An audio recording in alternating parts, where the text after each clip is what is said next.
And you are listening to Subculture on centralcoastradio.com. There might be a little bit of background noise right now, but I have just come out of an absolutely amazing comedy festival show, so I wanted to get this review online as quickly as I could, so I'm not in the studio at the moment. I've just checked out Sarah Maree Cameron's One Womb Please show, and I've got to say this is an absolutely fantastic and amazing show. You may remember the other day when I did my review of Danny Boy's show that I said that I hadn't been to a comedy show that was so personal with the stories being told for a long time. Well, I have to say Sarah Maree has even blown Danny Boy out of the water with her show when it comes to how personal it is.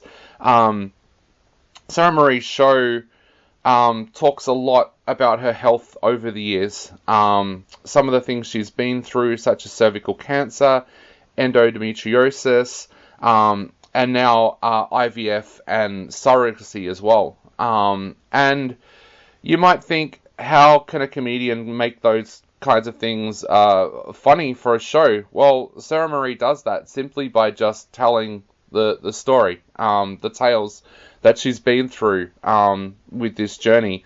And a lot of them are very, very funny. I don't want to ruin any of her punchlines or anything like that because I know sometimes I might mention a joke that a comedian has told, but with Sarah Maree's show, because it's so personal, I think it adds to it when it is coming from her rather than me repeating it. But there's so many funny stories in there, things that she's been through with doctors, things that she's been through with family, things that her partner has been through as he's been on this journey with her as well. But I think what I liked about Sarah Maree's show is that she makes it kind of an interactive show, and I don't want to say that in a way that's going to scare people from going to the show because they're like, oh, I don't want her to pick on me. It's not like that. She'll basically ask a question, like, who has had this done, or who's been through this, and if somebody puts their hand up or yells out, she'll then ask them to talk a little bit about what they went through as well, and kind of integrates that with her story.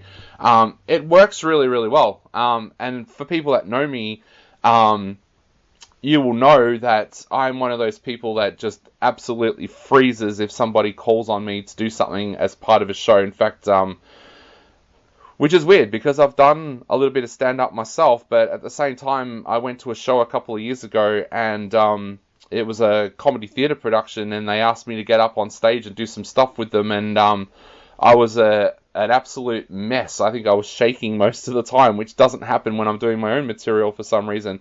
But I never felt worried during this production. When Sarah Maree was asking questions, I happily answered if it was a yes or no and things like that, and I didn't care if she then asked me to elaborate on it. She didn't, but I wouldn't have been scared if she had, because she did it in such a natural and kind way that it just basically, I said with my Danny Boy review, it felt like you were talking to a mate in the pub. It's the same with Sarah Maree. It feels like you're just having a fun day out with a friend, and that you're talking about things that are a little bit personal.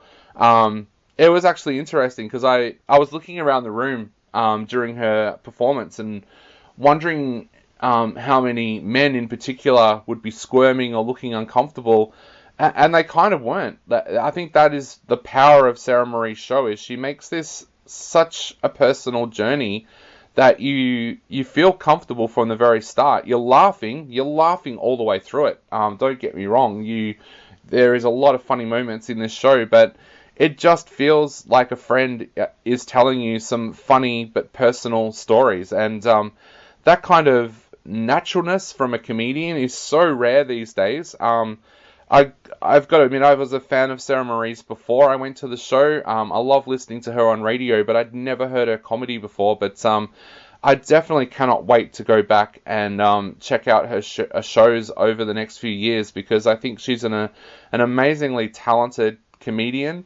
Like I said, the naturalness of this show is something that you rarely see in comedy, and I'm hoping that she continues that approach with her comedy, because I think it sets her apart from everybody else out there at the moment doing stand-up. I'm actually going to give One Wound Please 5 stars, because I thought it was a brilliant show, and I want to encourage everybody out there to go and see this amazing show while it's still on, because it is one of the highlights of this year's festival.